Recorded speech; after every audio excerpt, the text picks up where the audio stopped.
somebody requested a Bricky video on Alan Wake, the first one, and I agree so much with this title. Alan Wake 1, the best 6 out of 10 game I have ever played.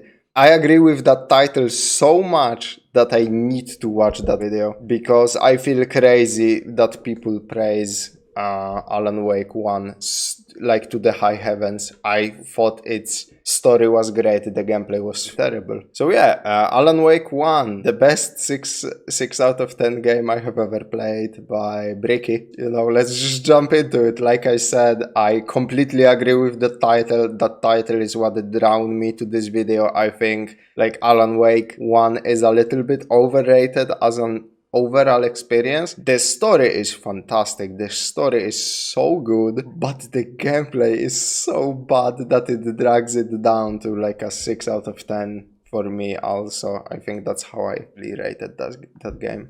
I will bring up my backlog after this to check what I wrote to see how it compares to like Bricky's review. Without further ado, let's get into it. Easily the best thing when it comes to dealing with long-form tasks is today's video sponsor, Audible. Audible is the fantastic service that allows you to listen to a plethora of audiobooks narrated by some of the best narration talent in the current business. I listen to Audible all the time. I love these audiobooks, not just because they're able to have me listen to them while I'm driving, walking, going to the gym, whatever, but also because the amount of effort and breadth of character provided in each narrator is really something special. I'm listening right now to Necropolis, the third installment in the Gaunt's Go series, currently narrated by Toby Longworth, who is just incredible. My assistant also recommended me the title Red Rising, which she says is an absolutely fantastic installment. I never got into audiobooks. I just think they are inferior to reading yourself for some reason. And when I listen to something, I listen to either music or podcasts. I don't know, there is something about audiobooks. Maybe I never listened to a good audiobook. Maybe that's the problem. That is the next major audiobook I plan to listen to, that as well as the sequel afterwards, Golden Sun. And you should absolutely check out Audible by going to audible.com/Bricky or texting the word Bricky to 500-500. And I highly recommend you give it a shot. Link in the description, audible.com/Bricky or Bricky to 500-500. Thank you so much for sponsoring this video.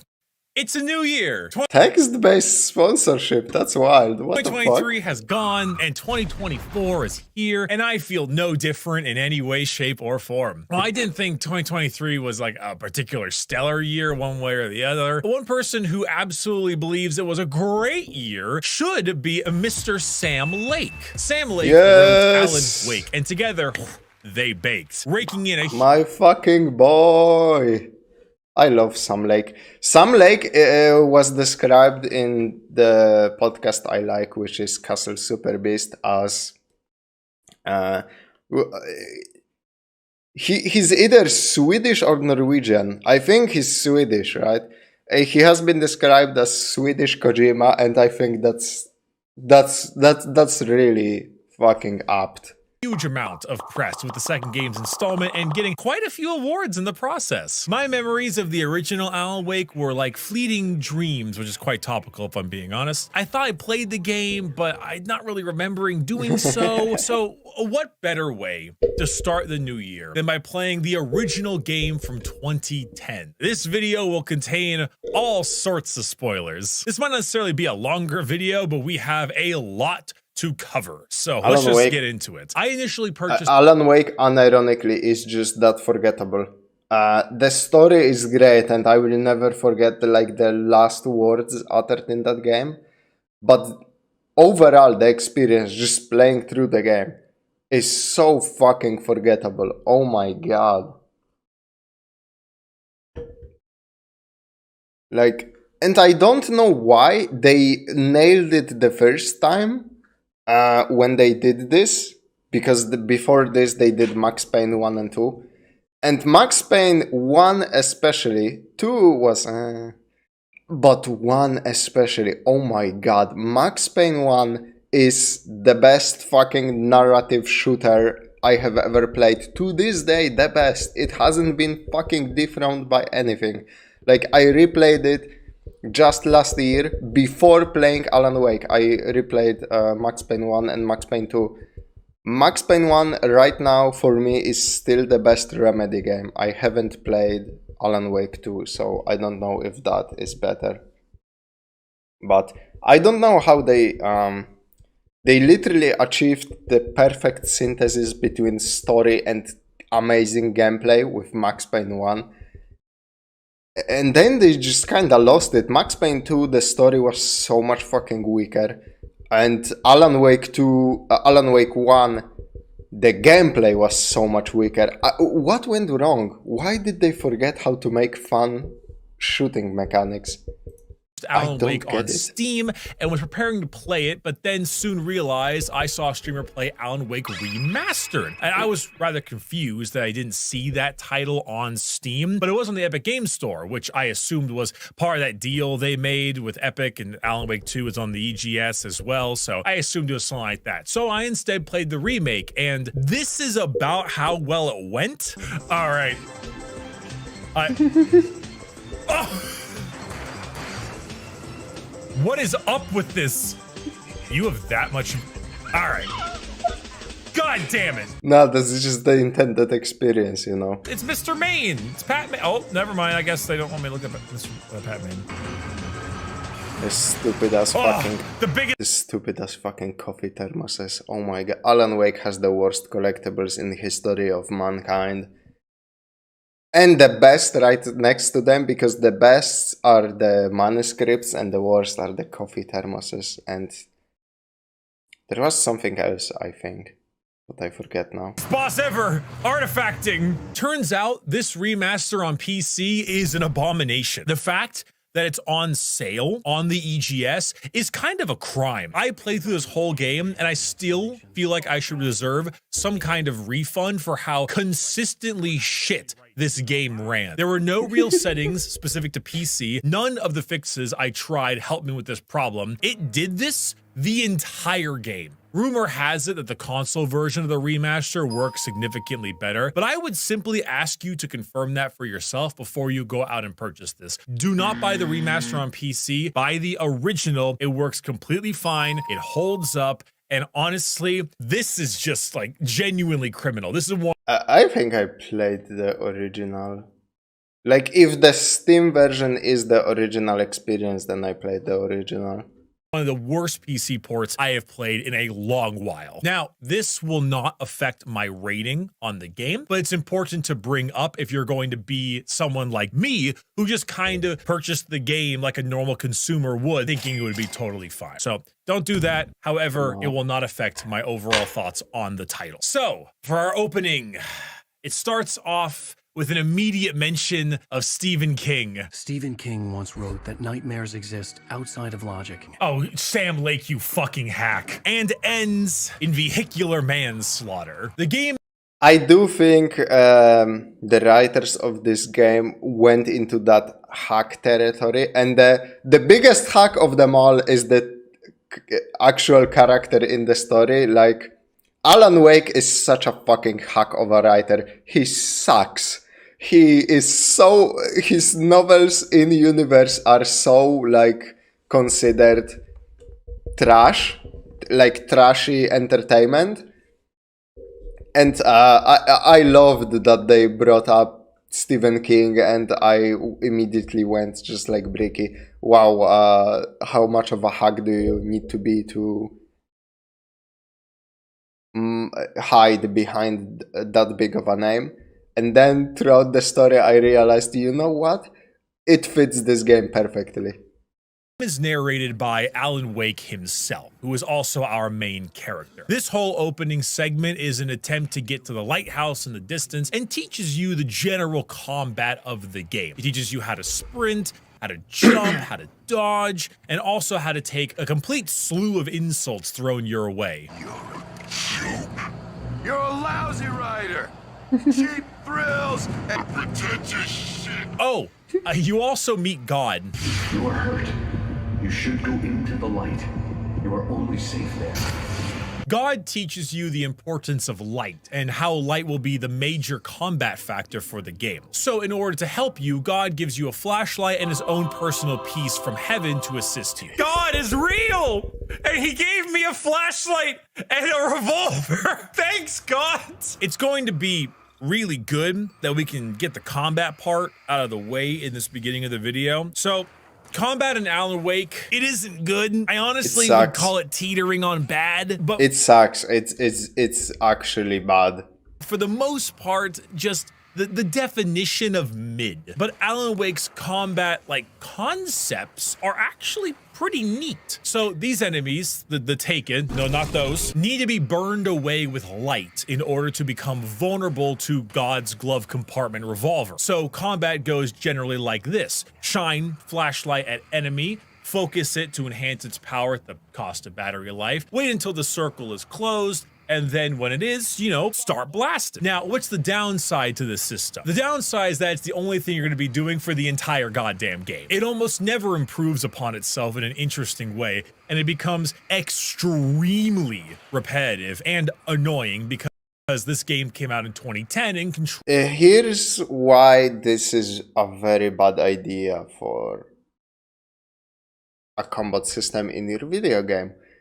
Like Bricky said, this never evolves, this never gets better, and the biggest crime is that it robs you of player. It robs you of control in a sense, because you are standing there, you are shining the flashlight on the enemy, and you cannot do anything to speed up the process. You cannot do anything interesting. You need to wait exactly those 3 or 2 seconds for the enemy to explode with light, and then you can shoot.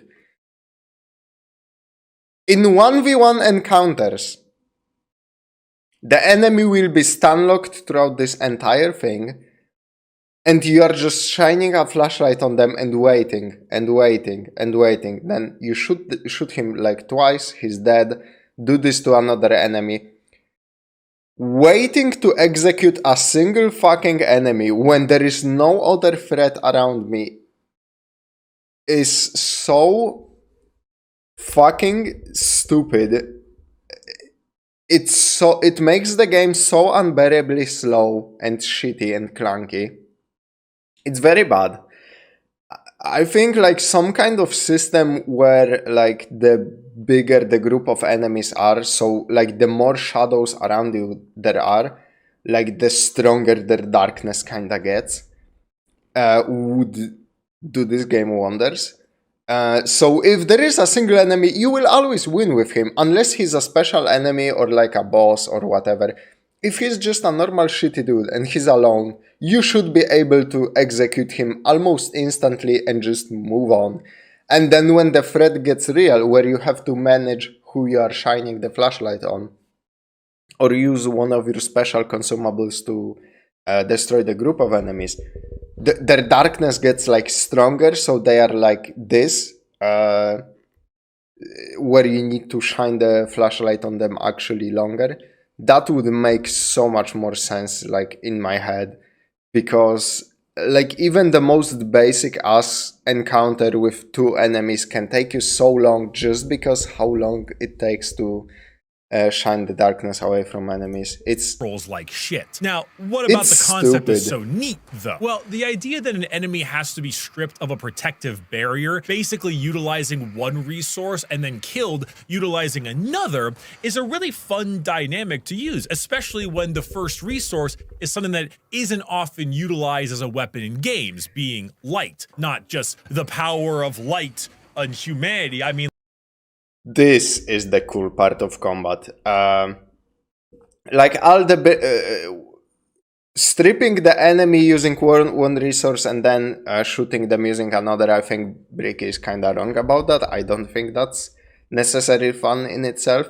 The fun of Alan Wake is that flashbang grenades and a fucking flare gun are the two most powerful weapons you have in your arsenal. 2 weapons then in any other game they would suck Flare gun is universally one of the worst weapons like in any game ever. It's always so bad. The best it can do is set enemies on fire in certain games, and that's it. And in this one, it's literally a grenade launcher. That is a goated idea. That one I really like. Like actual, like, ah. But it gets old very quickly, and the game is quite long. So for what light it is. as an object is both a source of safety and an actual usable tool in the game. Now this is expanded upon later, but for the most part, despite the game controlling like shit, being very repetitive in its combat, and not really having a ton of variety, the concept is cool. Now, you know who isn't cool? Alan Wake. And he is just Alan woke up from this terrible nightmare in the car with his wife, heading to the Pacific Northwest on a vacation. As I've said, you are Alan Wake, an esteemed author of various crime. Wow, he looks like shit in this remastered. I like him more in... he looks like shit in a very bad way. I mean, like, in the original he looks more human, so less perfect. Here he looks more handsome, and I like him less because of that. I always treated Alan like... he is handsome in a very like objective sense. He does have those qualities that usually make a man handsome, but he also kind of looks like a wreck of a human being. Here he looks better, and that's worse.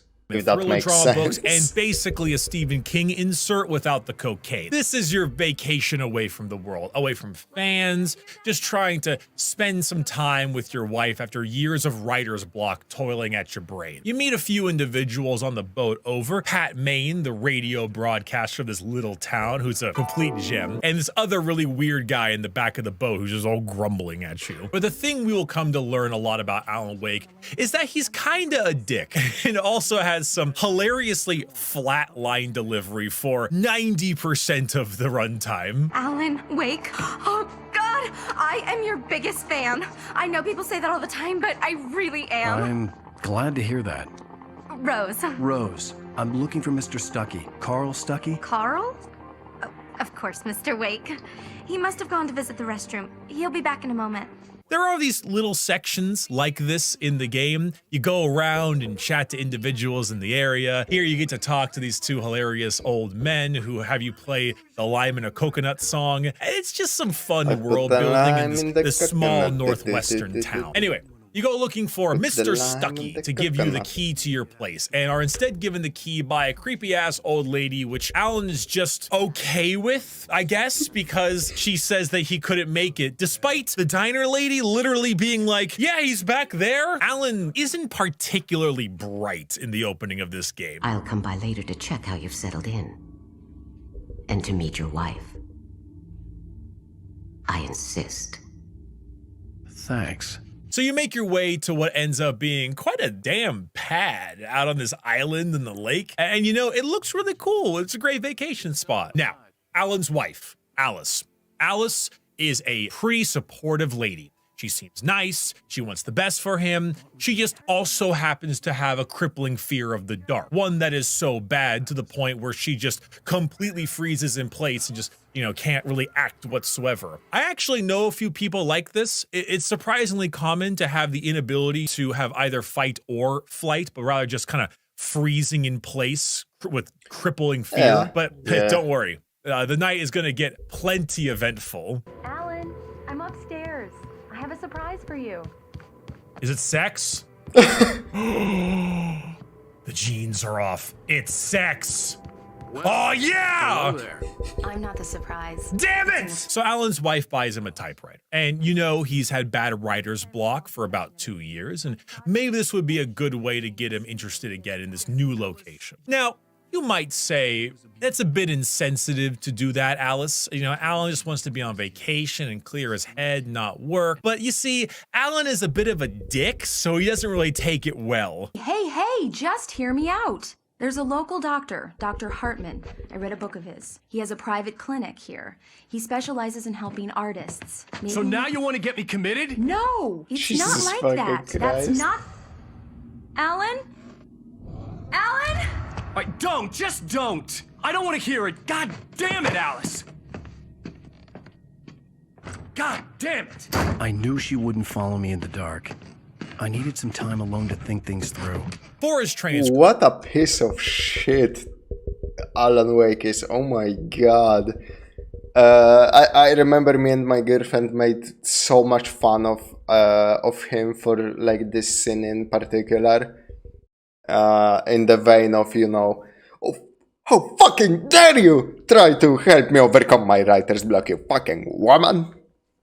Hit her with the fucking typewriter. Beat her to death, Alan. Yes. Like, man, he's so overreactive this entire fucking game when it comes to his wife. And then a creepy lady who looks like death hands him a note from a guy who was supposedly there but he's not there. And he's like, oh yeah, this is normal, this is fine.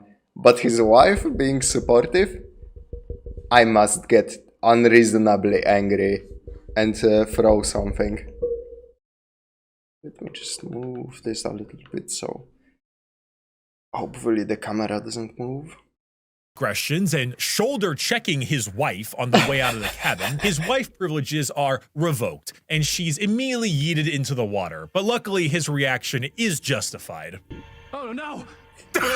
This is where our game properly starts. Alice has gone bye-bye, and he is trying to rescue her. While it might seem like she just straight up drowned, it's all weird with the strange older lady and Alan waking up immediately afterwards in a wrecked car. So we are now here into the meat of the game, where unfortunately a lot of it is gameplay. I saw this meme a bit ago, and I like only got part of it because I was a Destiny enjoyer, sure, but I get a lot more now. Alan does what we mentioned before, lights up the enemy and then fires at them until they disappear. Your main weapon is, as we know, God's revolver, and the enemies you fight in this segment are pretty clear cut. They take 3 shots each. I don't know if Bricky will talk about this, but this is also a very important and very cool feature that I really liked.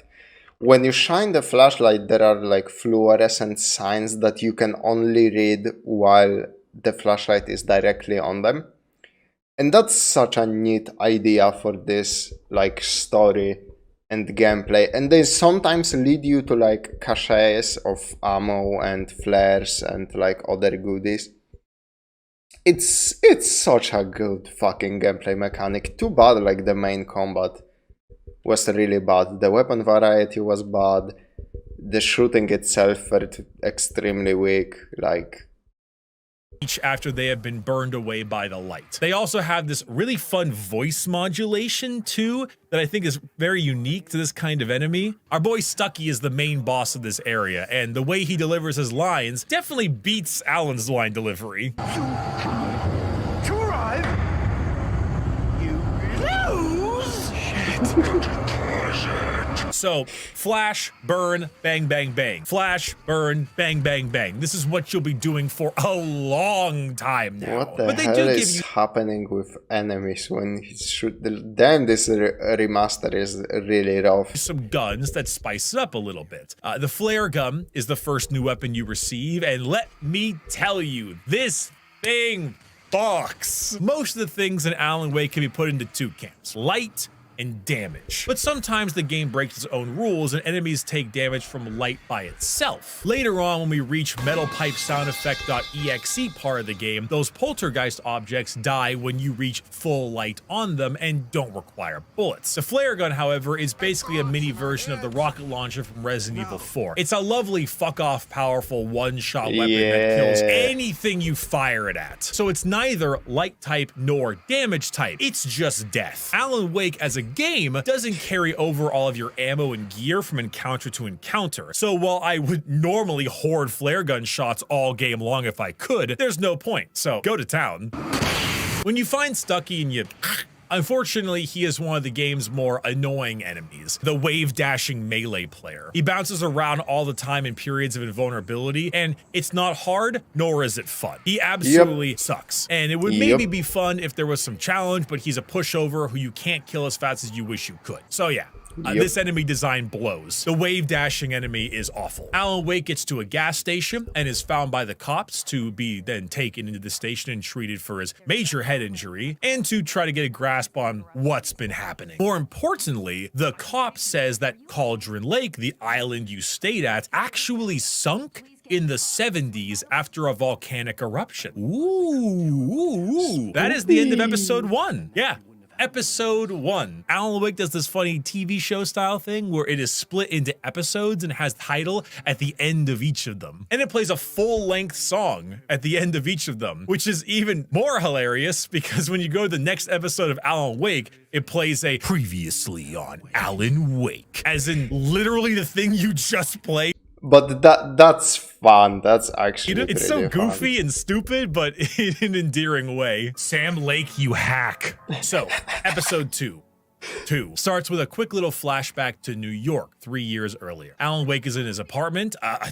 Like a nice apartment too, considering it's New York City. I mean, you're a rich-ass, successful writer after all. The only thing this part really sets up is the funny little device Alan has. His mom gave him a small little decrepit light clicker that helped him shoo monsters away when he was young. But now, Alan's, clicker, it's a teensy bit louder. You're in the police station now being looked at. It's clearly a confusing situation, and it gets even more confusing when someone calls you on your phone and says they have kidnapped your wife and are holding her ransom for the next book you are working on. But despite us going into the kidnapping plot pretty soon, none of this matters because we get to meet motherfucking Barry. Easy. Yeah, boy. Hey, nobody move! Get your hands off of my client! Who are you? I'm Barry Wheeler, his agent. If you have business with Mr. Wake, you talk to me. You yokels won't know what hit you once I sick my lawyers on your asses. Barry, my beloved, makes this game 10 times better. Alan Wake truly is an incredible game. It's a... oh, fuck. I always hit the goddamn microphone when I'm trying to read chat. Alan Wake truly is an incredible game. It's a real page-turner, has dark themes, and speaking seriously, goddamn, the music in that one scene is top tier. Oh, and the end of episode music is all amazing choices. Those are all true statements that I agree with. It's still like 6 out of 10 at best because the combat brings it down so much. Like, I never felt as strongly about any other like game where I said so many times, I wish this wasn't a game. I wish this was like a mini series or like it would be perfect for one of those Netflix things where it's like 6 episodes, 6 hours, like romp, As a video game, like the shooting is so goddamn stiff.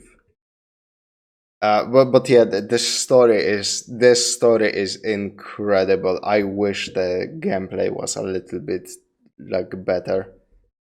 He is clearly the comic relief character, and the characters are like Barry is Barry, my beloved. I love him so much. He's such a good comic relief, but also like you learn to throughout all of the game, you learn to care for him so much, despite him being such an asshole.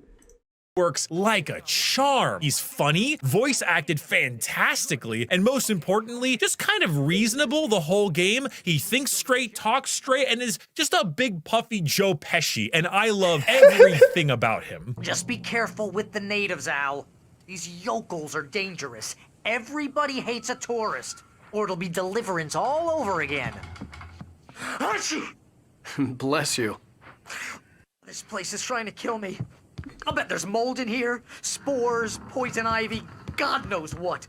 This is so not worth a 15% commission. Turns out Weirdo is actually the guy that was all grumbling on the boat way back when. Kind of a rough and tough military type, but he also sends us through what might be the worst combat section in the entire, it's not the worst. There's a worse part, but one of the worst combat sections in the entire game. We lose our gun, so we need to play spotter for him to shoot them. We light it up, he shoots them. Unfortunately, the guy is either missing his eyes, his brain, or a mixture of the two because he can't hit shit. This is the most Bronze 3. This man's aim is the worst shit I've seen. I will be real, I don't remember this section at all. I think I left this guy behind and I was just throwing flares.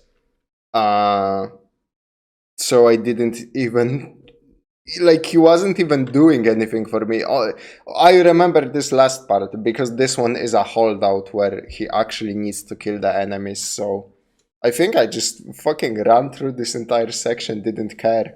I ran through a lot of sections in Alan Wake because the shooting is bad, and it felt better to play a game where you almost don't fight back. You just use the flares for self-defense and stuff. And I did that whenever it was possible because some sections required you to kill all the enemies. But there was surprisingly like a lot of sections where if you cut straight through the levels, maybe pick up some flares along the way, it felt like kind of a good, like almost horror game. Pretty tense, you know. Dude, he genuinely is like this for almost the entire segment. He is so terribly bad at hitting enemies, and there really is no reason. You can just run through that section. Thanks for enlightening me about that. Yeah, I'm pretty sure. But don't quote me on anything because, like I said, like all of the gameplay sections of this game, like just kind of slop together in my brain into one mush. Even though I played this game in 2023 for the first time in its entirety, so I played through all of it, all of the DLCs. I have it pretty recently up there in my memory. It still like blends together.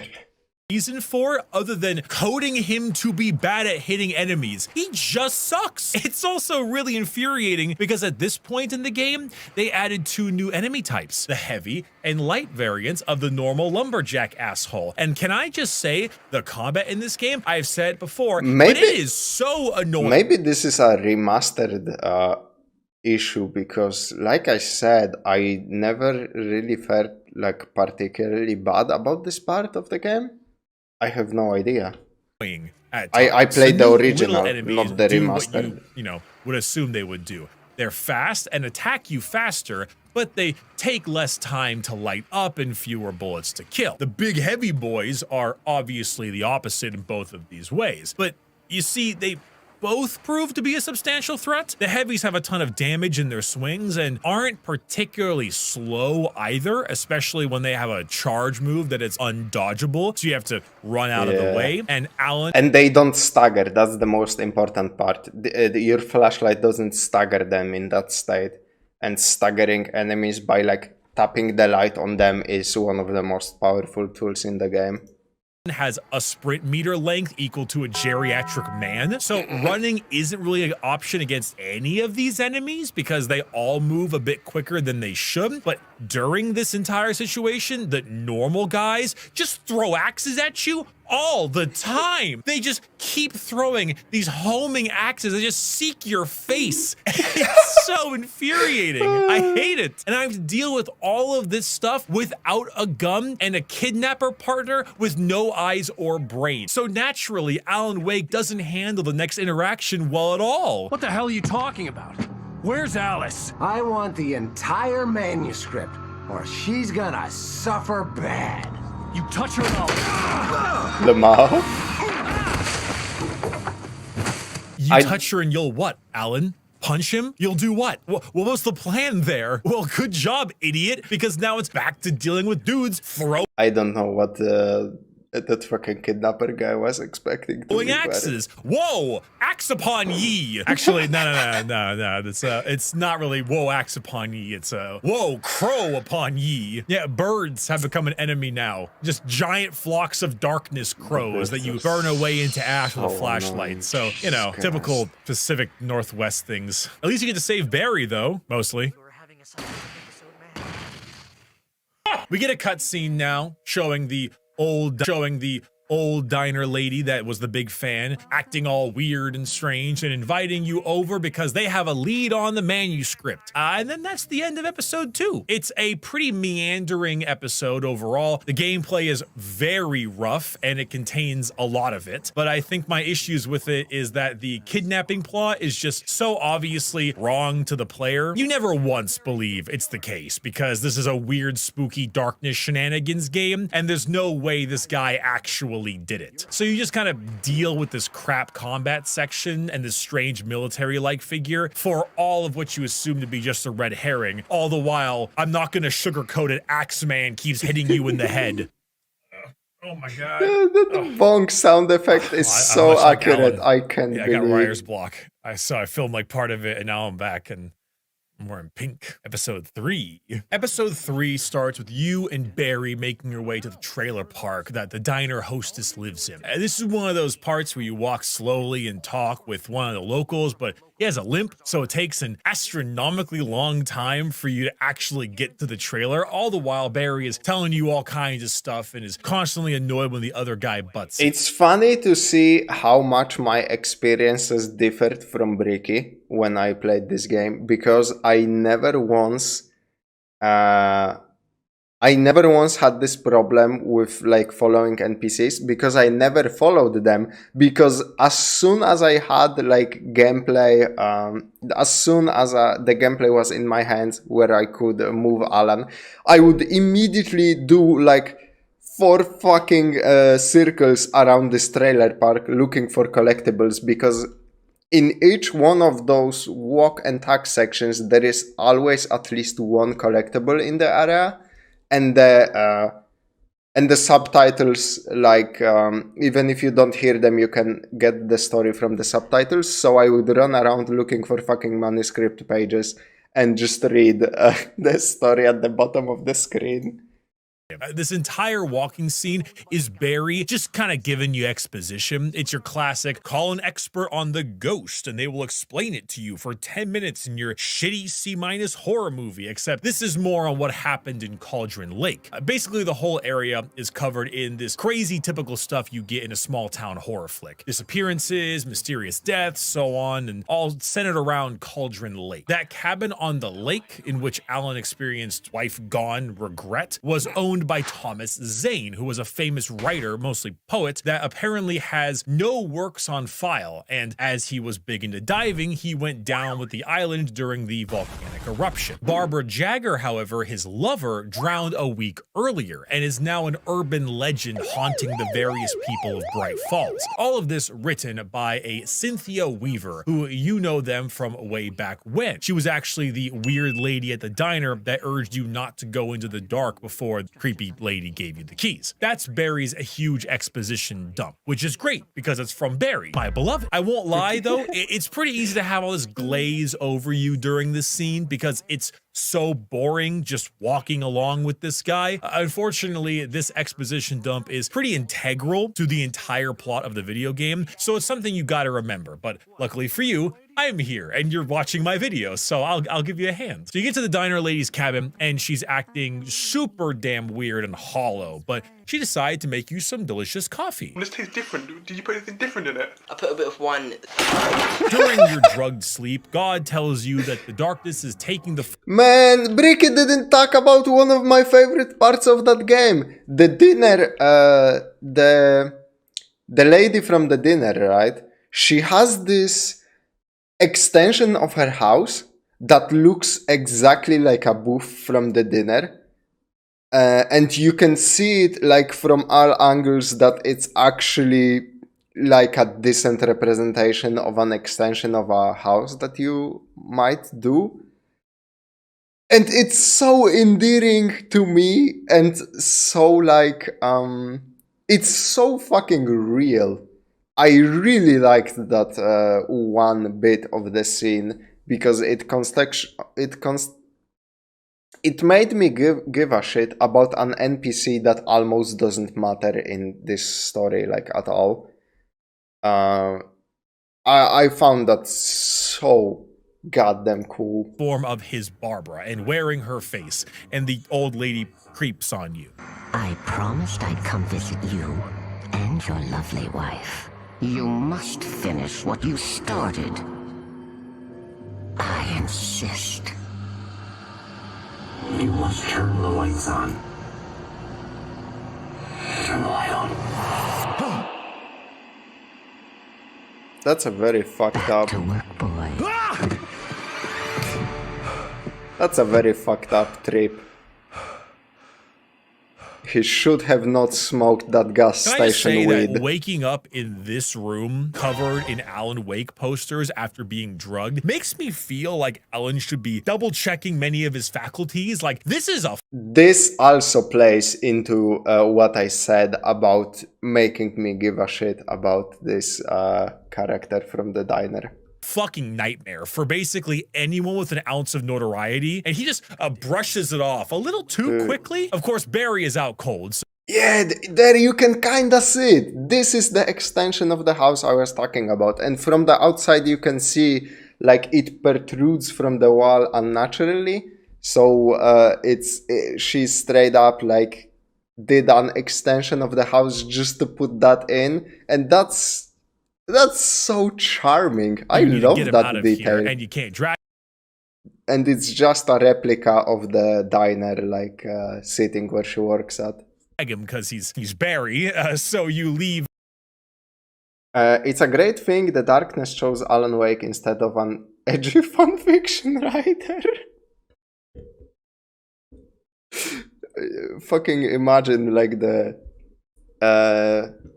imagine the main protagonist of Alan Wake. Instead of Alan Wake, it's just some dude like Shadow from Sonic, or like the main protagonist of Hatred. The darkness empowered me, fueled my veins like adrenaline. I could fucking destroy my enemies with a single stare because of how dark it was and gritty. And there was a lot of blood.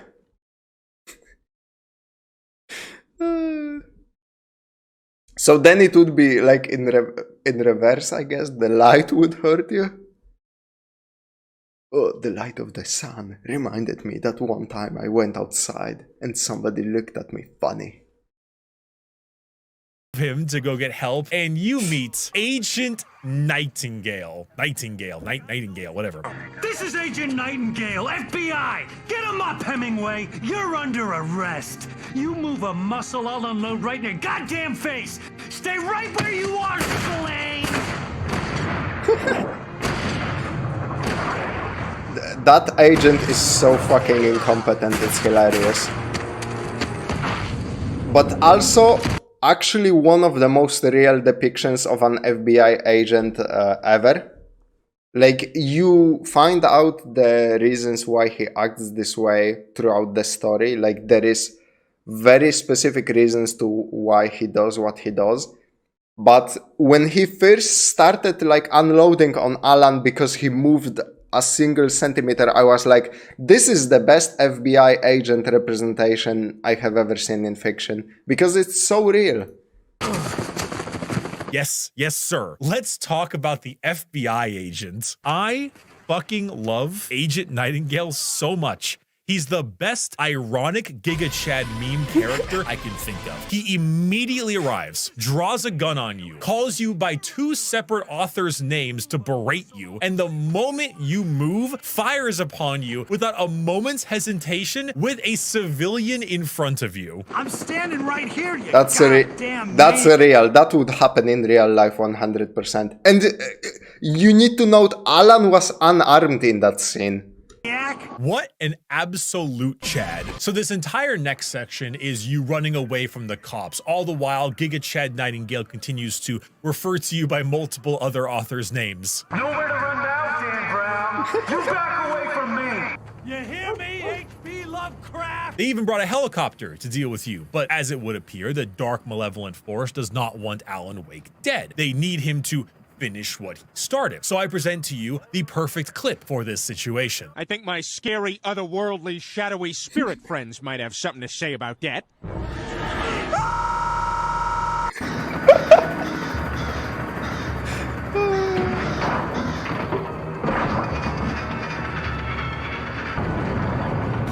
From here on out, you get a few new combat encounters as well. For the most part, you don't really do a lot of run and gun, but instead utilize a brand new tool for your fighting, which is a flashbang grenade. This, much like the flare gun, is absolutely insanely powerful. It's a grenade, obviously, but it acts like a fragmentation grenade would in another video game. It just doesn't just burn away the light. It kills them straight up like the flare gun does. Honestly, it's a last resort kind of weapon, but some flashbang grenades can basically take care of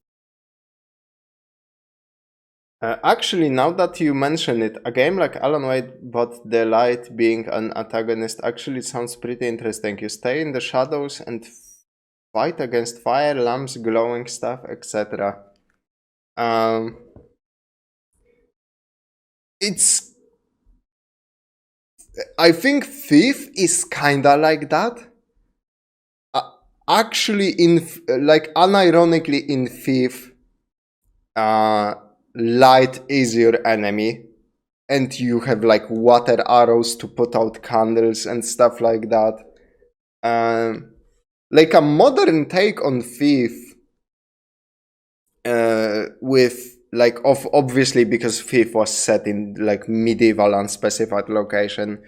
A modern game like that where you have to shoot out things would be pretty cool. Wait, isn't that just the Darkness? The Darkness is sorta like that, but it focuses on other things more rather than like the storytelling. But the Darkness is fucking incredible, and it has a mechanic where you have like a shadow. Yeah, the Darkness is literally Alan Wake, but edgy. You play an edgelord that has a fucking darkness attached to him, and the darkness hates the light. And both the darkness and the protagonist are so goddamn edgy throughout all of the game. I highly recommend the Darkness, especially the Darkness 2, if you are into that idea. It's like a first-person shooter where you get to like grab people with shadow tentacles and fucking rip them in half. It's a super cool game. I loved it. Entire combat encounters. Now, you arrive to the radio station in Bright Falls and see good old Pat Maine, who you met on the boat ride over. Throughout the game, you can actually listen to Pat Maine's broadcast on the radio. He's a really sultry, nice man who reminds me of Mr. New Vegas on the radio in Fallout. He actually comments on the story, has guests on, everything you'd like to see in this cute small town radio station. But unfortunately, Giga Chad Nightingale arrives to see you as well, and you're thinking, surely this has to go better than last time. And he immediately starts blasting. What the hell's the matter with you? There's a civilian in there. Don't care. He can't keep getting away with it. The author name insults, the fire gets civilians. He can't keep getting away with it. Now, he will, because he's a federal agent of the state, and they are not bound to the same laws as you civilian peasants. Combat from here on out actually picks up a little bit in an enjoyable fashion. I hadn't mentioned it before, but you do get a few new items to play around with. Back during the kidnapping part, you actually got flares that were more handheld instead of the flare gun specifically. This is one of the coolest things you can do in the game. Popping a flare in your hand and holding it up, watching all the enemies recoil away from you is just... it's cinematic as fuck, especially considering these flares aren't really for actually stripping the enemies of their darkness. They're more of a, oh god, oh fuck type of situation. It's a panic button, but it's a really cool one. They also give you a shotgun, which, you know, it's pretty fun. Does what a shotgun does. The flare is also a cool mechanic because you can tap it and Alan will immediately drop the flare to his feet, or you can hold it to like easier make to like push the enemies away from that direction that you are going. It's a very simple but cool choice. Do you drop it immediately so you can equip the flashlight and start blasting, or do you hold it to get closer to your objective? More things like that would definitely make the game better, because flashbangs, for what cool weapon they are, there's no choice at all. You just drop it and it explodes and kills everybody. You know? Shotgun does do some pretty awesome things. We haven't reached this point in the game yet, but it also can be swapped out for a pump action shotgun or a hunting rifle. Both of these also being very fantastic weapons to use against the Taken. Unfortunately, this is where the weapons stop. I don't know if they did this in the original game, but in the remastered version with all of those terrible artifacting bugs, they have a similar D-pad wheel like The Last of Us does, basically. Two-handed gun up top, revolver on right, flare gun on left, and flares, flashbangs on the This is in the original, I remember specifically. bottom. So swapping between them is very... I do have to say, when you use a flare or flare gun in Alan Wake against those flocks of dark birds, that's so satisfying in a primal way. The flare gun is overall just immediate dosage of the happy chemicals. Just like and flashbangs too, because it's just an explosion of light, but it wipes away all of the enemies. It feels so satisfying to kill them that way. Easily and generally intuitive, but the only thing that you get after this is a higher powered flashlight, like the thick lantern flashlights. These weapons are the last bit of the gameplay systems. There are no upgrades, there are no other variants. It's basically just this, and that's where the combat system begins to fail. They do try to spice it up a little bit by adding environmental. I remember the shotgun fucking sucks. I remember unironically trying throughout all of the campaign, trying to get a specific achievement for killing 2 shadows with 1 shotgun blast. That achievement is almost fucking impossible. The shotgun sucks so much dick that you cannot kill like 2 shadows next to each other, because like the bullets, if they are if they are in a line, the bullets all disappear once they hit the first enemy, so they have to be right next to each other, and you also have to like kill them, so they have to be pretty close, or you have to like tire them off first by shooting a couple of rounds. It's ridiculous how much work I had to fucking put in for such a simple achievement. Like, I think all of the weapons are just terrible in Alan Wake 1. That's why I actually, a lot of people don't like the kind of sequel, Alan Wake, The American Nightmare. I really liked American Nightmare because the gameplay got so much fucking better. The story was whatever, but the gameplay got so much better. Options, big floodlights that'll burn out the Taken, and they even have their 2010s turret section utilizing a gigantic spotlight, which is hilarious and kind of creative. I can't really be mad. But 30% of the way through the game, the gameplay has stopped advancing, and that is one of the biggest attractors, because now this is all you will be doing for the rest of the title, and you will be doing it a lot. You will even be doing it in a car. That's right. After you escape from Giga Chad Nightingale, you start learning to drive, and let me tell you, driving in Alan Wake, it's bullshit. This car handles like a Halo Reach Warthog on a Mario Ice map. I mean, this isn't any Mass Effect. Oh man, I didn't have problems with driving. That's weird. But a hilarious thing is, I talked about Alan Wake with my friend when I finished it because he really liked the first game. I talked to my friend about Alan Wake. He had it pretty recently in his memory too, because he finished it like once the hype around 2 started getting really high. When I mentioned a car to him, he looked so fucking puzzled at me. He thought I'm joking that there are cars in Alan Wake 1. He completely forgot you drive any kinds of vehicles in this game. And I kinda get that. Not only can you actually skip vehicles in most of the sections where they are available, it's just like, what the fuck? Why is that even in the game? That feels so pointless. Is awful. This will also take the next hour of gameplay. It's driving a car to various spots and then finding a huge amount of taken before we go back to the kidnapping plot, because you know we just love red herrings. So you're trying to get Alice back from the evil kidnapper guy, and you spend an unfathomably long time killing enemy after enemy just to get to the guy, and the darkness is making him cry like a little bitch, and next thing you know, oh no, his bones are going snap, so it doesn't like really matter anyway.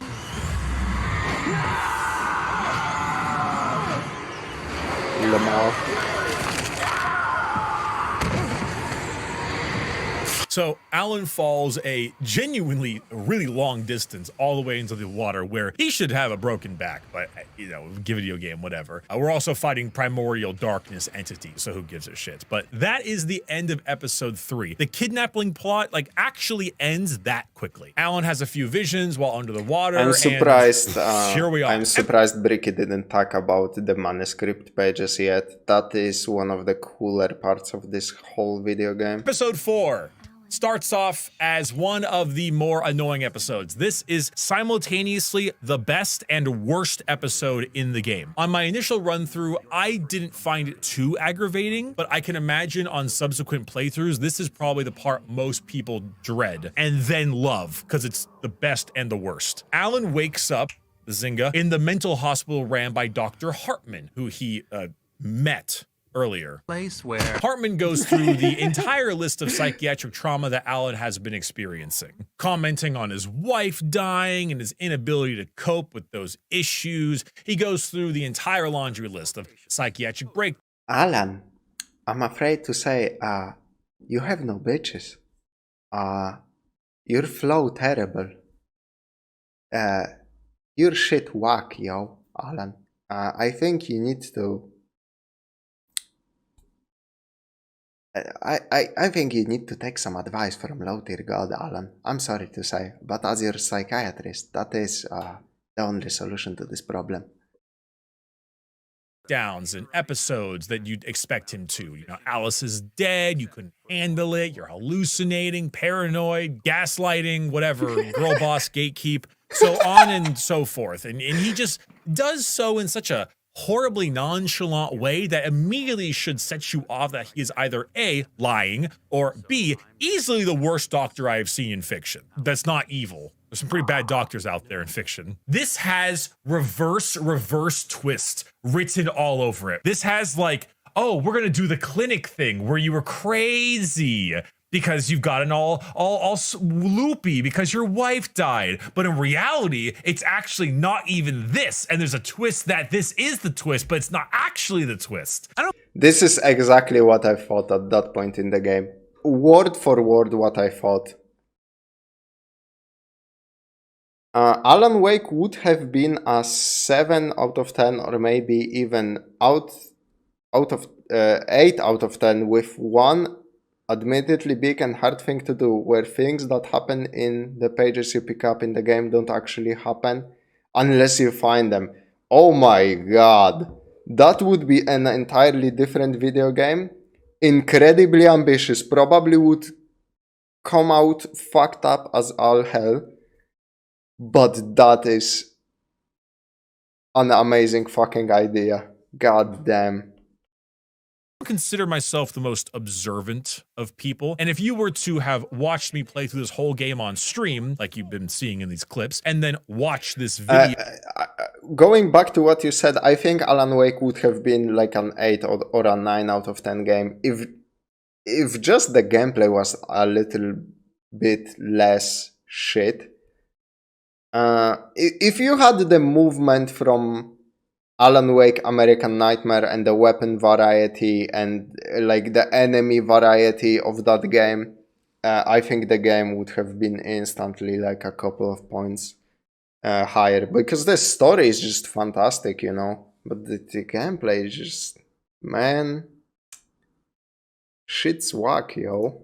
Here, you'd probably assume I was two completely different people, but that's the difference between a first-time playthrough and what we have now, which is me having taken the time to digest, rewatch, and parse all the aspects of the game. I say this because my immediate ability to call this probably is what most other people did too. Dr. Hartman is clearly a liar and a bad doctor, so getting through this part is annoying, as you just want all of the obvious shit to be over with. And let me tell you, it's a long segment. Now, the monotony is split up a little bit thanks to the injection of some of the best characters in the entire game, outside of Barry, of course, my beloved, and those are the Anderson brothers. Yeah, These are boy. these silly old men you meet in the diner at the beginning of the game, and for the most part, are pretty off their rockers, pun intended.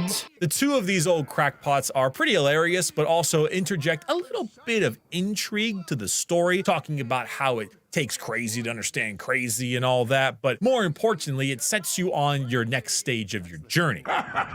Zane! You're all right, Tom. Hey, we like him, don't we, bro? He's got to go to the farm. The Anderson farm. Valhalla! So there's something I haven't been mentioning much throughout the game that those familiar with it are probably surprised I haven't. During the game, you get some interesting pages. stuff on the television and radio stations. The radios are always Pat Maine chatting about the town, its events, which are adorable, and that's all nice and everything. But then there are also the two types of television program. The first is Night Springs, a tongue-in-cheek ripoff of the Twilight Zone, and clearly a reference to the town you're in, Bright Falls, Night Springs. All too often, the stars are right in Night Springs. These are enjoyable little pieces of fiction that are interesting to watch because Alan Wake originally wrote for a few of the episodes of Night Springs, but also the supernatural aspects of it parallels the weirdness we experience in the game. Oh, and also, Sam Lake, you hack! The other more important thing you see on the television are these strange angles of Alan Wake writing in a room. Camera is always in the exact same spot every time, and it almost looks like you're watching a documentary on someone experiencing cabin fever. Alan often talks to himself or the viewer/player in these monologues about what is going on in his head. He talks about himself in a cabin, a dark presence, his writings, the horror he sees when he looks outside. It's like watching someone go insane. But here, right after the old rock stars go on their rant, we get arguably one of the most important ones. Something's wrong. Looking after Wake here, I'm not myself. It's hard to think. I'll do that, There's a shadow inside my head. I can only focus on writing. Everything else is a blur. I'm trapped in this cabin. Have been for days, but it's always dark outside. My editor is real. I saw her again. She's not human. It's not human. A dark presence is wearing the old woman's face. She was covered in clinging shadows. There's a hole in her chest where her heart should be. I think I've made a horrible mistake. I don't think I'm any closer to saving Alice. It's been lying to me, using me to get the story it wants, and the story will come true. Now, the rock stars end up getting loose and giving one of the orderlies a tap with Mjolnir, and we get a chance to escape and see what the fuss is all about thanks to Mr. DeLuca from Mob of the Dead. Hey, Wake, you stay here. Ain't that swell? And now the whole thing comes crashing down. Barry, my beloved, has also arrived at the scene, and together Dr. Hartman's plot is revealed. He was the one who hired the fake kidnapper guy to try and get the work of Alan Wake so he could profit off of it. All of the people in his mental clinic are artists in one way or another, and he is using them to make money off their work. That is basically the entire point for this subplot and the kidnapping plot altogether. A greedy asshole doctor trying to use them for their talent. I find it particularly annoying because it's just such a huge, obvious red herring, but during these sections, they do sprinkle in moments like the TV broadcasts and other crazy bits and pieces, so you can't really skip it or just not pay attention to it. It's mostly just a poor section that is slow, boring, and most painfully not vital to the story. I kinda agree, but I still liked literally the most boring section of the story, or the weakest plot point, is still like hundreds of magnitudes fucking stronger than the second coolest encounter with enemies in the game, like gameplay encounter. The first gameplay encounter he's gonna talk about, like the best gameplay encounter in this game, he's gonna talk about in a second because it's in episode 4. It is genuinely cool, so I cannot hate on it, but like majority of the gameplay, it sucks so bad that any like weak part of the story is more entertaining anyway. It's been using me, yes, Alan, that's how most editors work. Except for the small parts that are, so you still need to kind of pay attention, even though most of this segment kind of sucks. Following this, Dr. Hartman gets sent to the Shadow Realm, and Alan makes the worst smile I have ever seen in a video game. Then we go into the worst combat section of the whole game. It starts off with a ton of poltergeists, the moving objects. Then it hits you with the hedge. That's not the worst. He's lying. The man is fucking lying. That's not the worst encounter in the game. Far from it. Maze what the full fuck? of big, mediums, and small types of enemies. And then the worst offender by far, this metal gate section. Barry is trying to get the gate open and find the proper key, aka an excuse for it to basically be a holdout section, and they spit out every kind of terrible enemy at you. That's kinda bad. That's kinda bad. Absolutely sucks. Not only does Alan move in 2010 tank controls, but he also has the aforementioned geriatric stamina bar. So you are instantly surrounded by enemies and cannot run from them to reposition whatsoever. You have light enemies coming from your sides, heavy enemies making up the entire front, and medium enemies sprinkled throughout. And I mean, we've talked about it a bit already before, but the medium enemies are so terrible. It's not that they're hard to kill. It's not that they're particularly fast. It's the fucking axe throwing. Axe be upon thee. I have already bitched about the axe throwing before, but it's such a horrendous thing to deal with. So in Alan Wake, there's a dodge. See, that's why American Nightmare is so goated. I think they removed the throwing enemies. I think they did. They replaced them with a Dark Grenadier. He throws a grenade of darkness at you, and you can physically see it very easily, and it has to land. If it bonks you on the head, it doesn't do anything, it just bounces off you. And it lands on the ground, and it takes like 3 seconds to explode. That's such a superior way to do kind of area denial ranged enemies in a game like this. Man, American Nightmare figured out this gameplay shit really good. Button. It's very simple. Just press the left bumper with a directional cue. Of course, it still requires a bit of timing, but enemies can combo and stun lock you if you mess up. Axes can be dodged, but it requires the same command as dodging everything else. And when you are trying to dodge a small fast guy into a heavy swing while axes are coming at you from the back line, it's just this perfect combination of all different things at once that you cannot handle. So this particular section is a combat abomination. You know what? It would have been so much better if axe throwing could be dissipated due to the flashlight. Yeah, that's also true. Kinda like Resident Evil 4. Make the axe really, really slow, but you can kinda parry it if you aim at it. At the right moment. That's true. That would have made this way more manageable. Nation in a game just like in combat Resident Evil 4, you could just shoot the axes out of the air, which made you feel so fucking good, like you were Clint Eastwood in one of those like old westerns.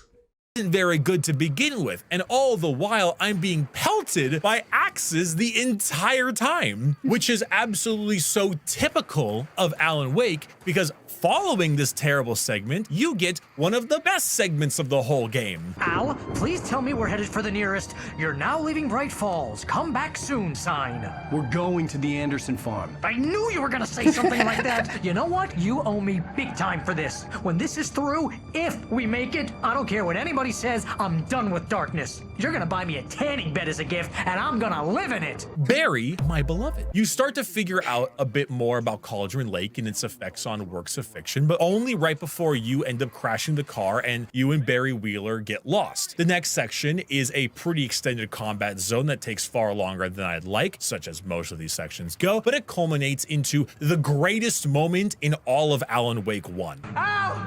Run! Incoming! There's too many of them! Yeah. God damn. This genuinely increases the entire game score by at minimum half a point. The children of the Elder... That's so fucking true, man. The concert section is so goated. There is not a single bad concert shootout in any fucking video game that has ever existed. Like, nightclub and concert levels usually are so fucking goated. Like, I am immediately reminded of Left 4 Dead Dark Carnival finale, where you fight waves of zombies during a concert, and it's so incredible. Just like this section, I specifically was trying for an achievement to never get hit once, so I restarted this section like 5 times or something like that.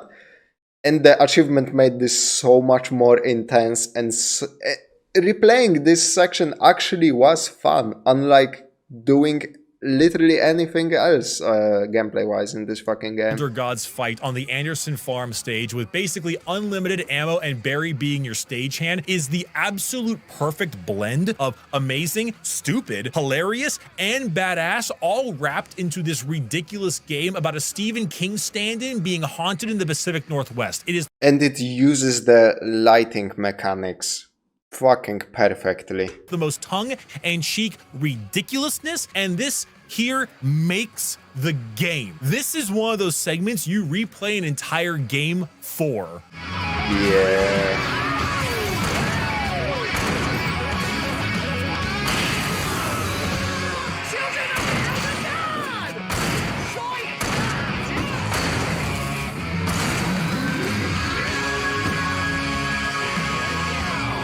What a fucking sequence. Kino. We are approaching the end of episode 4 now, Absolutely. and it's insane to think that this much has been all happening in a singular episode. There's a difficult blend in trying to commentate about the game. I will be real, this episode is way too fucking long. They should have split it like at the middle point, because there is a lot to talk about, like Bricky said, in this episode, only because it's so fucking long. Like I'm doing right now, and showing you clips from the game, because I don't want to basically just show you the entire game, but this is one of the most important parts to beer with, so beer with me a little longer. And by beer with me, I mean moonshine, because Alan and Barry are morons and they decide it's time to get drunk. Hey, Al. Lots of hours before dawn. Might as well get some rest. And by rest, I mean drunk. Come on, Barry. Based Barry. Yeah, what the hell?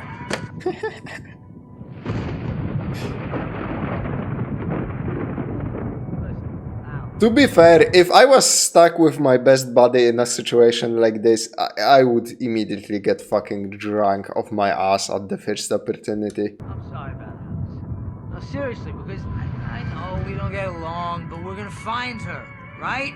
And even though you're a crazy bastard, I'm gonna stick by you, no matter what, ever, Al. Sure, like a brother. I'm a writer. God damn it. Correct. This game is an absolute trip. Like, we've gone from crazy person doctor, it was all a dream sections, to faking us out with the fake out of that section, to the worst combat encounter of the game, into the best combat encounter of the entire game, including a rock concert, directly into horrible Alan Wake drunk voice acting with the cardboard cutout of himself staring at you in the background. And here, this part here is when they decide to have their major story reveal and explain everything that is happening. You relive the events of the night Alice was taken and see what unfolded that we abruptly skipped past. We see the darkness coercing Alan to write Alice back into existence and his method of escape. I could just show you this entire segment, but let's explain everything. Let's have our big novel reveal. Cauldron Lake is a magical lake. It's supernatural and paranormal. It makes works of fiction come true around it. Why does it do this? We don't know, because the unanswered mystery is what stays with us the longest,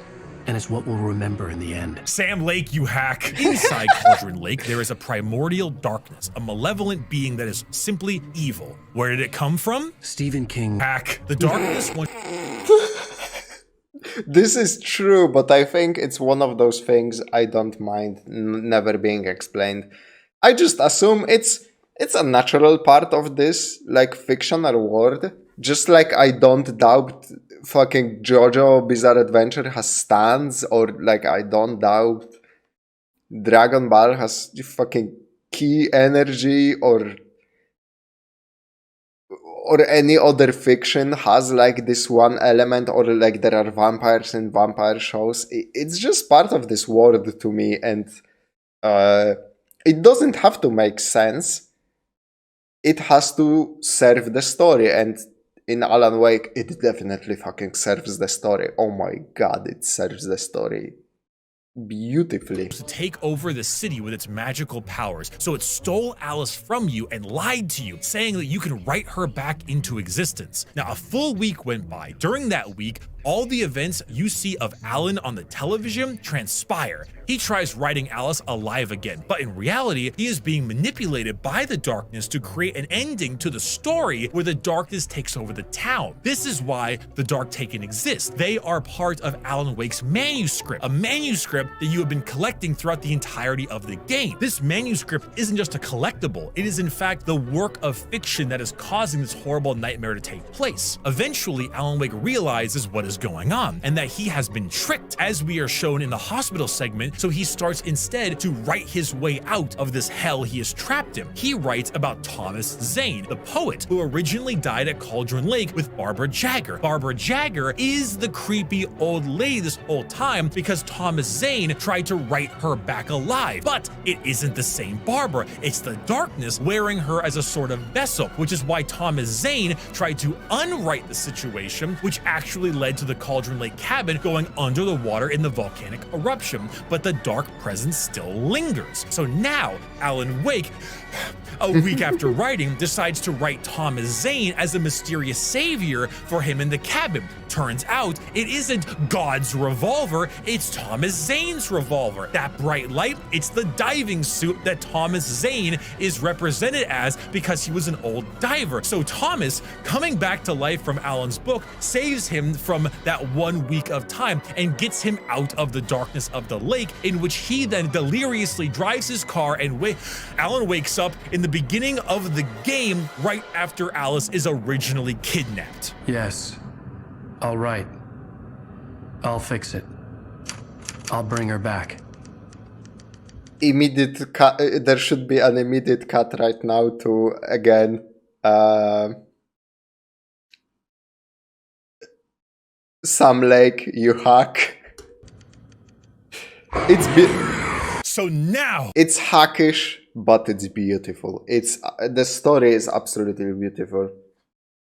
If Alan Wake was a singer, darkness, come on, you're getting the old lady avatar to bring me a photograph or something. Give me a mixtape or at least a vinyl record.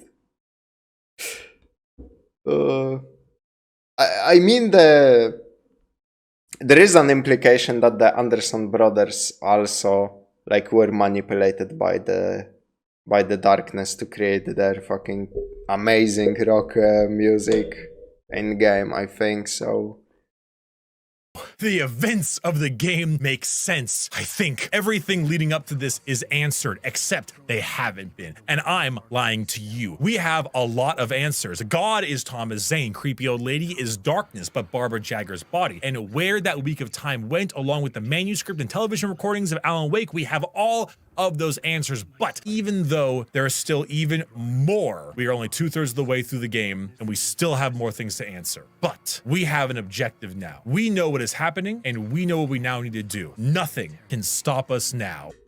Imagine if the darkness like took Snoop Dogg, and he just spends like a week smoking grass in the cabin, and the darkness tries like everything it can to get him to write a song, and he just doesn't. And he tells it he's waiting for the inspiration or something like that.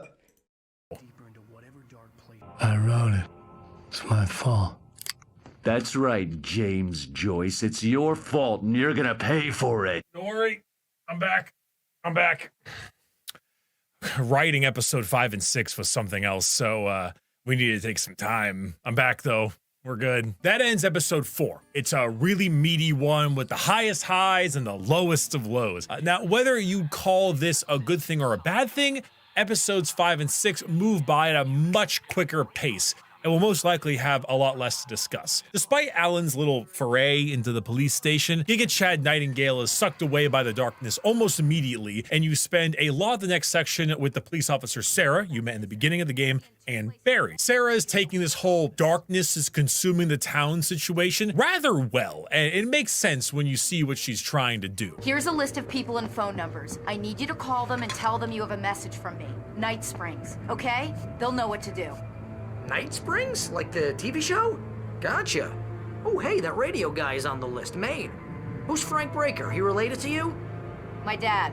Hey, is this like a secret society? So I think the reason episodes 5 and 6 move at a much quicker pace is because you aren't really discovering the mystery anymore.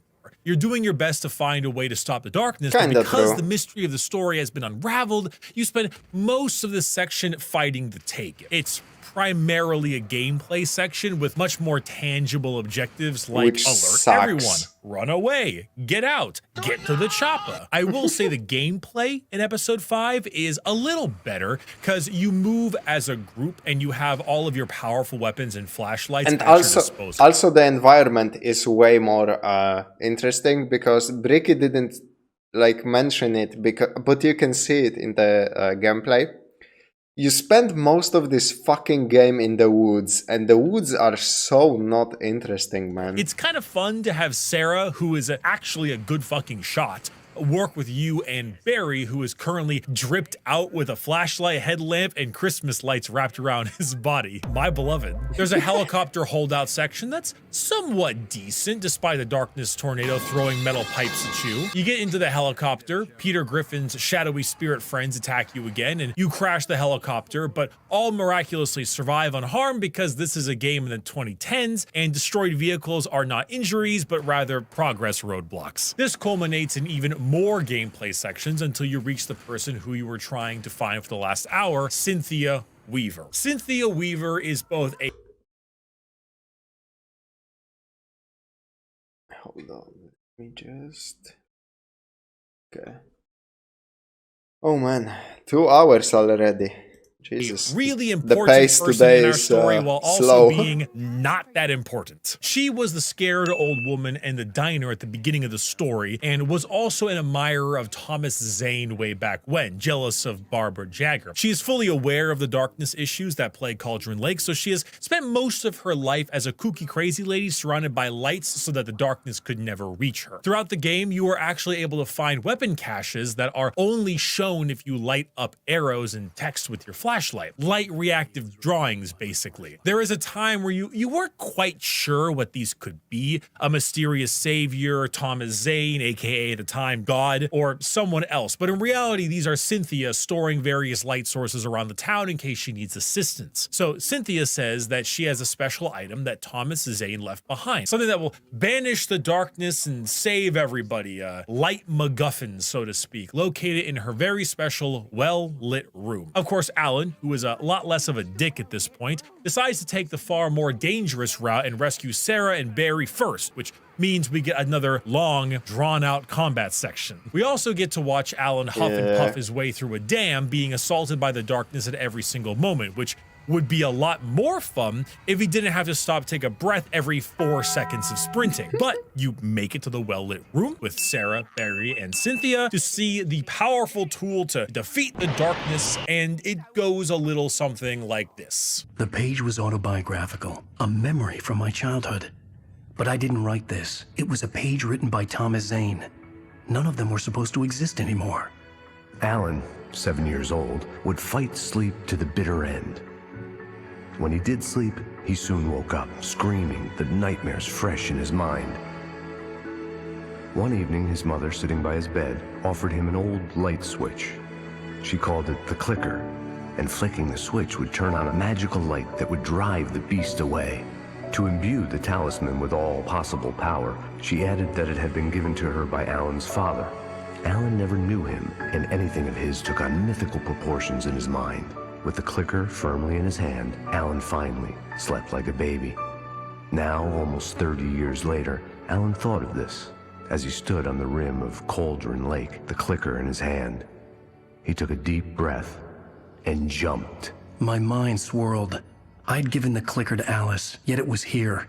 Zane had written it into existence in a story I had written. Now, I know that was a really long clip. It wasn't even the entire cutscene too, but a lot has been said at one time. This is the part of Alan Wake that kind of encapsulates the ridiculousness of the story. So we know that the lake makes works of fictions come true. And we know about Alan's little clicker that his mom gave him to deal with the nightmares. But how we get here, Thomas Zane wrote about Alan Wake's clicker and wrote about how he uses it to destroy the darkness in a story Alan Wake wrote. Alan Wake wrote a story about how Thomas Zane wrote a story about how when Alan was a kid, he had a clicker, which he now uses to destroy the darkness by manifesting the clicker in the well-lit room. It's totally insanity. My mind is bending. Can we please go back to Deerfest? So, one more time, Alan Wake wrote a story about how Thomas Zane wrote a story about how Alan was a kid with the clicker and he's going to use it to destroy the darkness by manifesting the clicker in here and now, right now in the well-lit room. This creates... And I love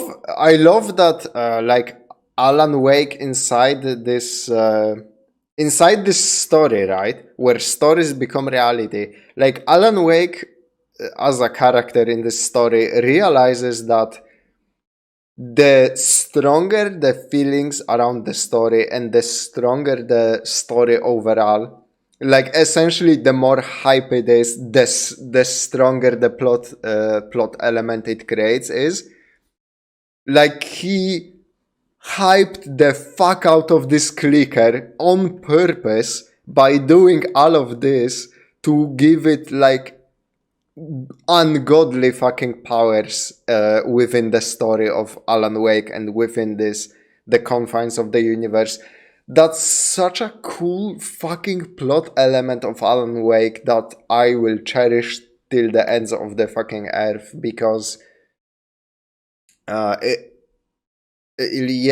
Wake as a whole is a really cool piece of writing, but it's elements like this that elevate it for me as like a really cool, great story overall, not just a video game. A paradox in Alan Wake, which is fine because it's not really important to the story. I'd argue that time paradoxes are annoying when they're the focal point of the entire story, but in this case, it's a side beat. It isn't too much of a pain. But basically, it comes down to the question that is probably on your mind, which is, well, who wrote who? Did Thomas Zane write Alan Wake before his death? Because that does kind of work out in terms of when the house sunk into Cauldron Lake around the 70s, and look at Alan's age and everything. Or did Alan Wake write that Thomas Zane wrote him? And because he wrote this now, it actually affected the whole clicker story when he was a kid, like adjusting the future changes the past. Or is it all metaphorical? The clicker was already there and Alan used it as a good idea for his story when he was trapped in the dark place for a week. Did Thomas Zane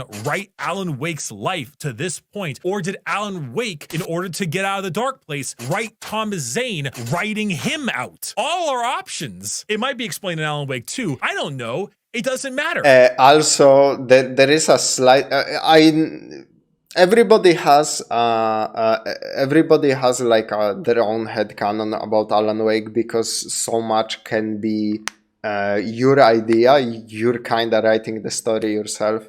You could argue that Thomas Zane like never was, and Alan Wake came up with Thomas Zane to be a plot element that helps him get out of the dark place, and like all of that plot with his lover Barbara is just made up to make the story better, because the better the story, like kind of the better the story, the more likely it is to come true. Because there was that bit where Thomas Zane wrote too much of a happy ending and it didn't come to reality because it was too good to be true. And yeah, you could just spend hours thinking about this, but that's because the confines of the story of Alan Wake are so fucking interesting and creative. It because really is who cares very at this cool, point? We a have the very clicker, cool story. and we're gonna go stop the darkness. Episode 5 is done. Episode 6, though, the final episode of Alan Wake. Mostly, we're gonna cover the other stuff in another video. It's probably the one I have the least to talk about, which is crazy, because it's the ending, but you'll figure that out in a moment. It opens with another flashback to Alan and Alice in their New York apartment, which is just some generally good backstory. There's a fun little TV show segment with a live action Alan Wake talking about his old hold on. Okay.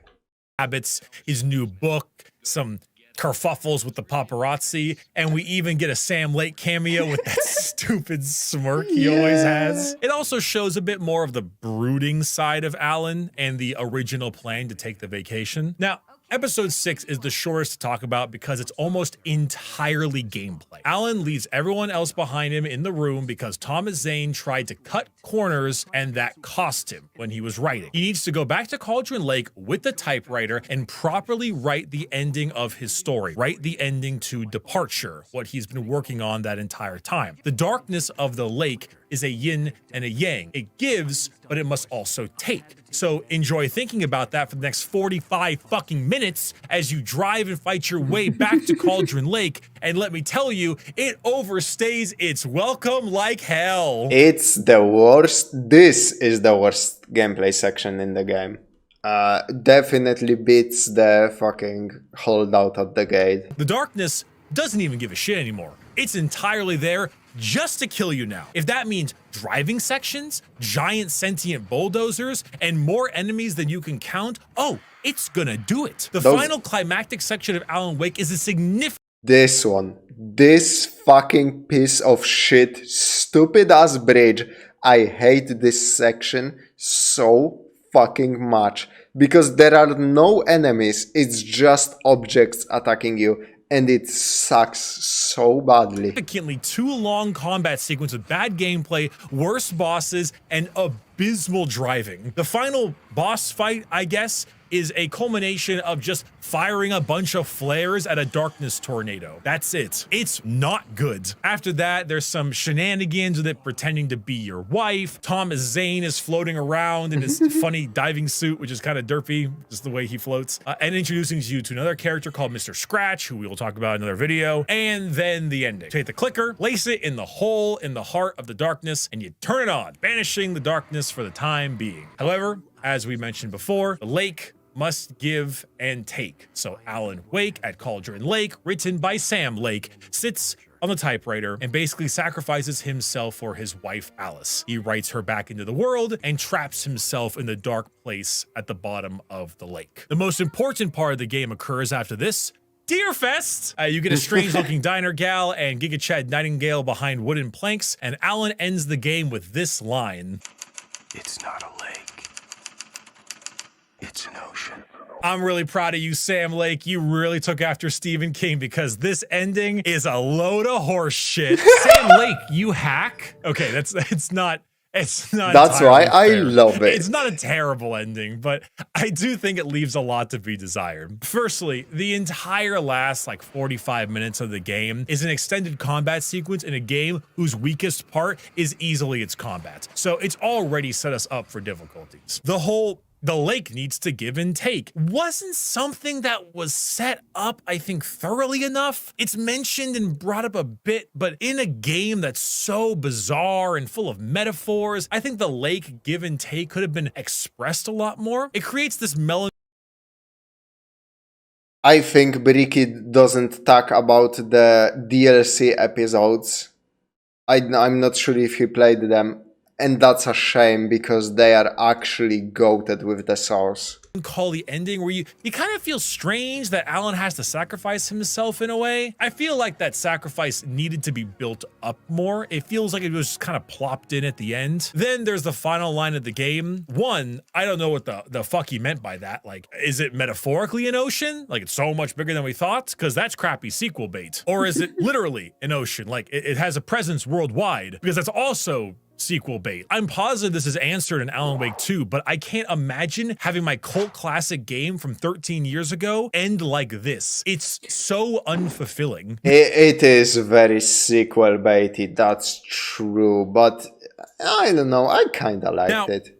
Metaphorically, it's a fine enough ending for Alan. Now see, despite the amount of Sam Lake you hack jokes I've made, I don't think he's a hack at all. He's clearly a creative and interesting guy, but the term pretentious is not a hard adjective. What is considered pretentious often depends on how well the pretentious aspects land. Despite all the references to Stephen King, The Twilight Zone, and all other works of fiction he loves so much, the tongue-in-cheek feel of the game mostly absolves it of like I said, Swedish Kojima, man, you could easily make an argument that some of the stuff he wrote is a little bit, fart sniffy, pretentious, hacky, but you cannot deny at the same time it is some of the most brilliant writing in this medium, in the medium of video games.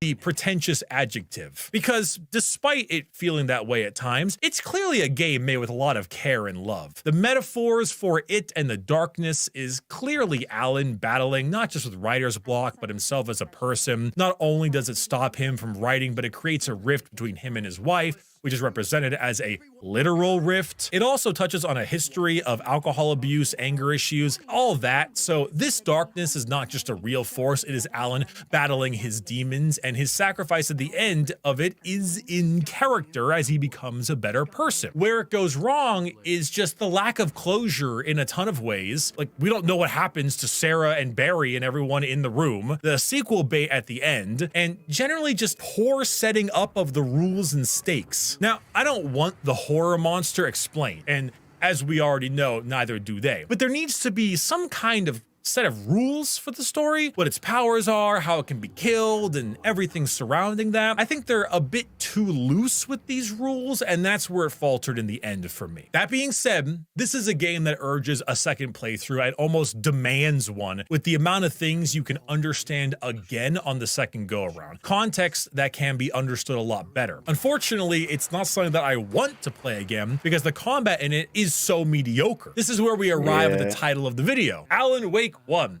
The best 6 out of 10 I've ever played. Again, I'm not including the horrible artifacting issues that I got from the remaster. Epic Games Store delist this piece of shit immediately. The fact that this is being sold in this state is criminal, but so much of this game I really love. It has this charm to it that I can't really express to you unless you've played it, and it makes sense why it's such a cult classic. It does not put its best foot forward. It starts off weird, Alan's voice acting is kind of terrible, pacing us all over the place, and it just doesn't know what it's doing. But I think the bad voice acting, quote unquote, bad, is very endearing, so I don't mind it. It gets better, it gets more intriguing, the combat does improve the tiniest bit, and you get buried, my beloved. And the game does put itself up on some better legs and then kneecaps it at the end. So let's make this clear, all right? I love this game. 6 out of 10. This game's amazing. It's kind of mid. Alan Wake 1, masterpiece. I don't think I recommend it. Both sides of my brain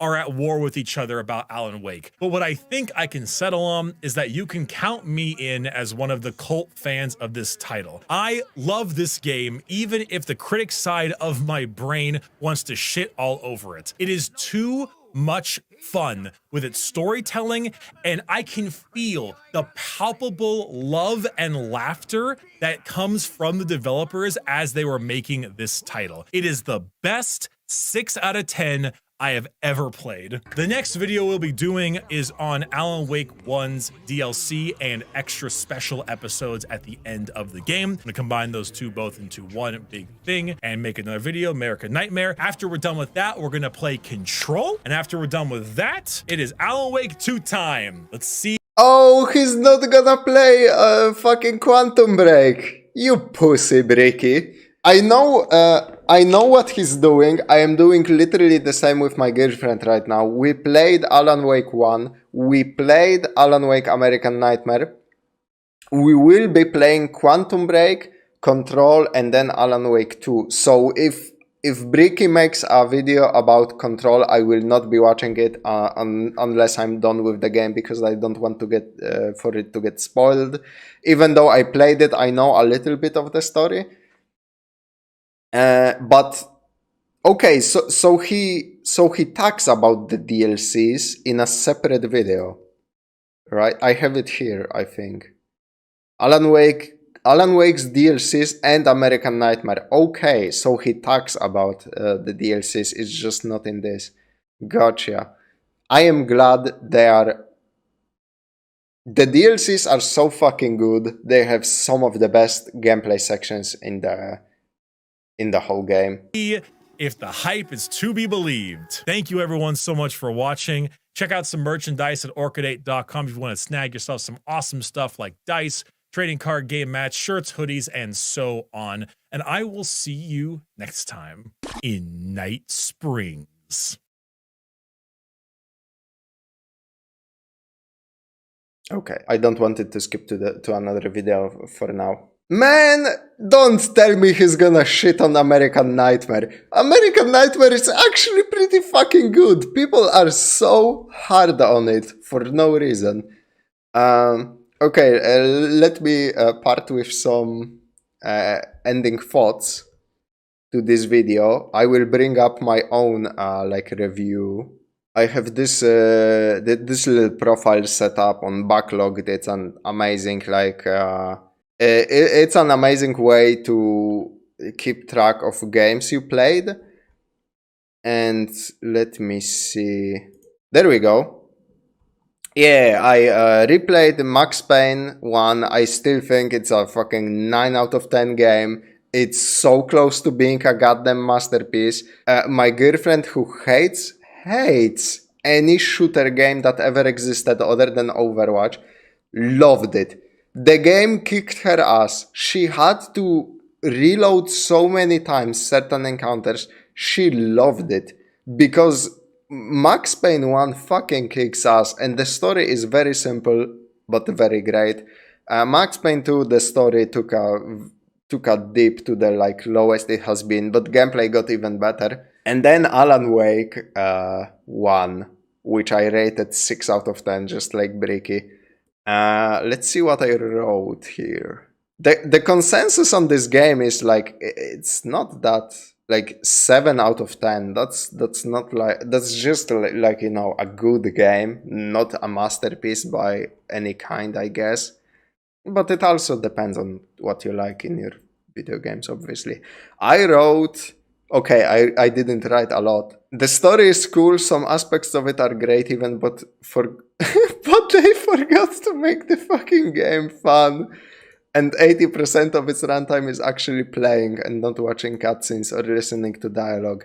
I didn't elaborate much here. I played for like 12 hours, got a lot of the achievements. I didn't elaborate much here, but yeah, I played it so recently, man. In fucking November of 2023.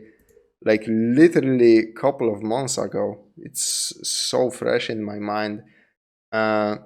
What I didn't talk about, what I didn't write about here is the fact that the DLCs to Alan Wake, I don't remember which DLC it was, but one of the DLCs has a section where it's kind of like a kaleidoscope of the locations of Alan Wake. You are a hamster running in this wheel made out of textures and objects from locations that you visited in Alan Wake 1. And both as a gameplay section, visually, metaphorically, it's so strong. It's so fucking good. I wish stuff more like more surreal, dreamy, nightmarish stuff like that was in the base game, because that section was really fucking cool. There was also another cool section where the lighthouse in the distance is doing 360s around it, and you are fighting shadows, and if the light of the lighthouse reaches you, it destroys all of the shadows instantly, unless they are hiding behind rocks. And I, by accident, got a pretty rare achievement in that section, where I didn't fire a single bullet, and I did that unintentionally. I was preserving ammo, and I was just using flares, the flashlight and the lighthouse, and it made the section so goddamn cool. And that's pure gameplay. That's not visually, it was pretty cool, but it was like the second gameplay section of Alan Wake that was actually cool, right under the concert. Then there is like a concert repeat in one of the DLCs, but it sucks. It doesn't have the same energy, so. But yeah, for me, absolutely, Alan Wake is absolutely a 6 out of 10 game. I would never rate it higher, but it's beautiful. What the fuck is, like, who the fuck goes and says Alan Wake 1 is a 10 out of 10 game? I am sorry, that's so wrong. Alan Wake is primarily a video game, and the gameplay sections of that video game are quite bad. The story is goated, the story is amazing, the characters are amazing. The gameplay just kinda sucks, man. And it's a game. People always forget about... I think people like... People don't give gameplay as much of the weight it should be. Like, it's a video game. The gameplay comes first, man. I don't understand why people are always like, if a story is good, but the gameplay kinda sucks, people will jerk the game off, and I'm like, but it's a kind of a bad video game. Why?